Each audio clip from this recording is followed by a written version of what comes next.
পাবনার ঈশ্বরদীতে নির্মাণাধীন রূপপুর পারমাণবিক বিদ্যুৎ কেন্দ্রে শুরু হয়েছে পরিকল্পিত উচ্চচাপ বাষ্প নির্গমন পরীক্ষা।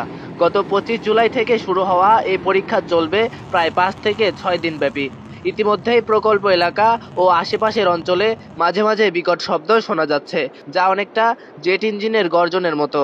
এতে স্থানীয়দের মধ্যে কিছুটা আতঙ্ক ছড়িয়েছে। তবে প্রকল্প সংশ্লিষ্ট কর্তৃপক্ষ জানিয়েছে, এই পরীক্ষা পুরোপুরি পরিকল্পিত, নিয়ন্ত্রিত এবং জনসাধারণের জন্য সম্পূর্ণ নিরাপদ।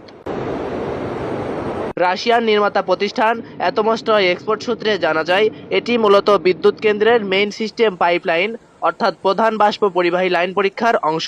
পরীক্ষায় উচ্চ চাপের বাষ্প নির্দিষ্ট পাইপলাইনের মাধ্যমে বাইরে নির্গত করে দেখা হয় পাইপলাইনের সহনশীলতা, সিস্টেমের কার্যকারিতা এবং ভবিষ্যতে নিরাপদভাবে বিদ্যুৎ উৎপাদনের সক্ষমতা।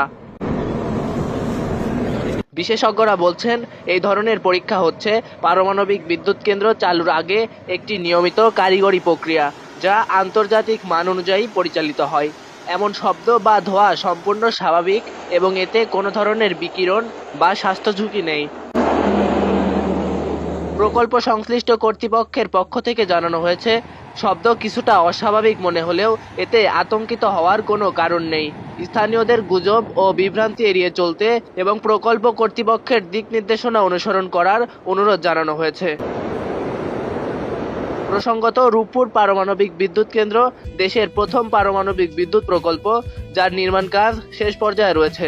প্রকল্পের প্রতিটি ধাপেই আন্তর্জাতিক বিশেষজ্ঞদের তত্ত্বাবধানে সর্বোচ্চ নিরাপত্তা নিশ্চিত করা হচ্ছে।